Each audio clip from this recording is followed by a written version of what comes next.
Hello BookTube, hello book friends, welcome back to my channel and this weekly update. This is weekly update for the first weekly update of 2025, but obviously covers kind of a bit of 2024 as well. Not a lot has been happening this week really due to sort of the end of Christmas and the New Year festivities. I have, however, finished one book in the shape of The Return of Sherlock Holmes by Arthur Conan Doyle. I am trying to reread all of Conan Doyle's Sherlock Holmes stories in the rough sort of publication order. So read Study in Scarlet, Sign of Four, The Adventures, the Memoirs, and now The Return. I think that's the right order off the top of my head. I like the Return of Sherlock Holmes because it has a couple of my favourite stories in, which is the Dancing Men and the Six Napoleons. And I'm just trying to find the Dancing Men, because the Dancing Men are basically stick figures that there you go. Hold that up so you can see stick figures that are a code which Holmes manages to crack and reveal the secret messages that are being passed. And yeah, it's one of my favourites. The Six Napoleons is also one of my favourites. I think partly because it was one of the first stories that I saw made into a film in a Basil Rathbone adaptation. I don't think it's called Six Napoleons in the adaptation, and it's only a loose adaptation. But yeah, that's also basically a series of unexplained acts of vandalism or burglaries, and the object that is always broken is a bust of Napoleon Bonaparte.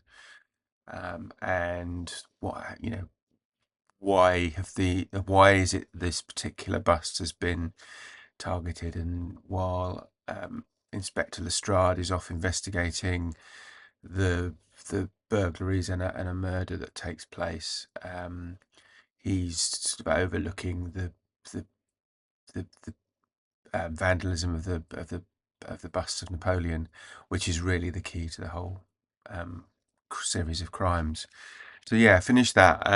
It's taken me quite a while to get through because I started it ages ago, and kind of read the first couple of stories, and this is of course the first set of stories after Conan Doyle resurrects Sherlock Holmes, having killed him off at the Reichenbach Falls, or supposedly killed him off. So yeah, read the first couple a while back, and then it got put to one side, and then I finished it sort of between Christmas and New Year. So yeah, really enjoyed that, which leads me up to the next in the series, which is one of my all-time favourites, The Hound of the Baskervilles.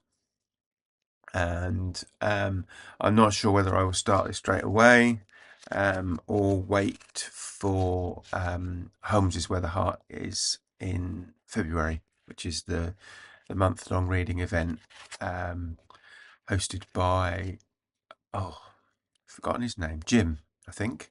I hope I got his name right, at Murder and Mayhem. I'll link to his channel below. And yeah, not quite sure what the theme of this year's challenge will be, but it's a challenge around reading the stories of Sherlock Holmes and adjacent works. So I think I might save that for February, or I might just carry straight on and then pick something else for February. But because it's a standalone sort of longer story, I might save it and read it all in one go.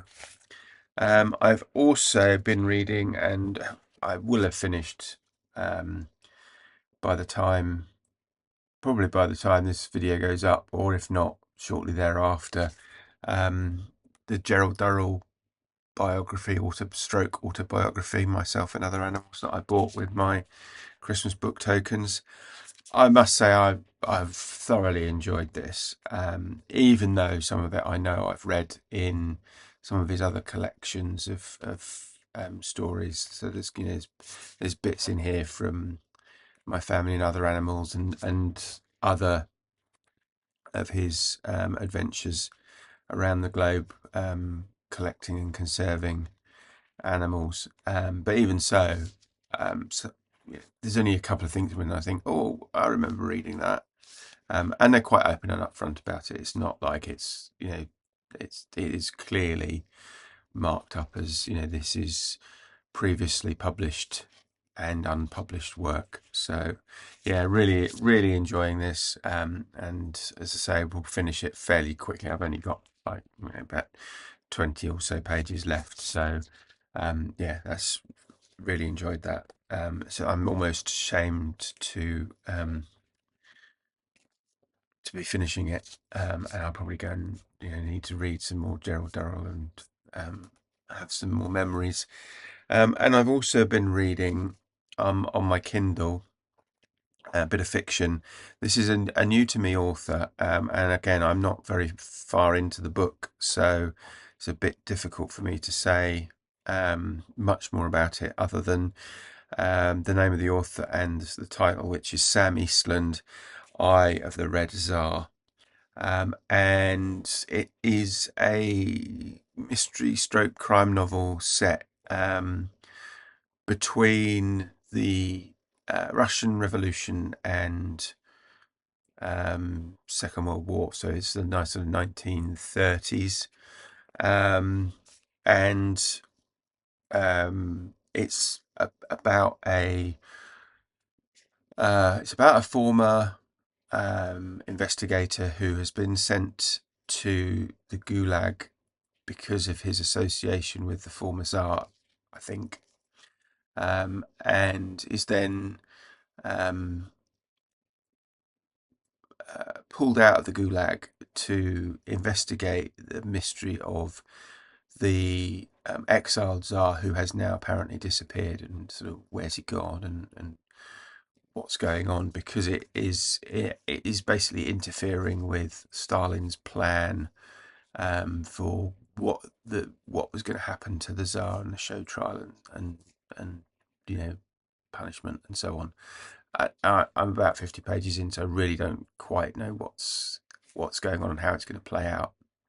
And that kind of summary might be a complete red herring, because that's just kind of me reading between the lines. It's very much plotted by story happening at the current time, i.e., in the 1930s, with bits of history that have happened to the characters in between. So you get one chapter of current stuff and one chapter of history, which is kind of building the history is building the backstory to a lot of the characters. I'm enjoying it. It's really interesting. But yeah, we shall see where that goes. And I've also been picking books for Historathon, so the year-long reading event of history books. And I found another book on my Kindle that I didn't know I had, which is, um, I know that you can hear the dog in the background rolling around on the carpet. Maybe you can, it's very distracting. I can hear it. Probably isn't being picked up by the mic, which is Rubicon by Tom Holland, which covers the kind of Roman Empire, which fits within the first quarter of Historathon. So probably be reading that as well in the next sort of couple of months, depending on when I get to it. I've already read the first sort of 5 or 6 pages and thought, yeah, I can read this. This is an author I can get on with, which is important, particularly for sort of non-fiction, for me at least, anyway. So yeah, that's it for this week. I will be back probably later this coming week with another video and then another weekly wrap up in a week's time or so. So if you have been, thank you for watching, and I'll speak to you again soon. Take care now. Bye bye.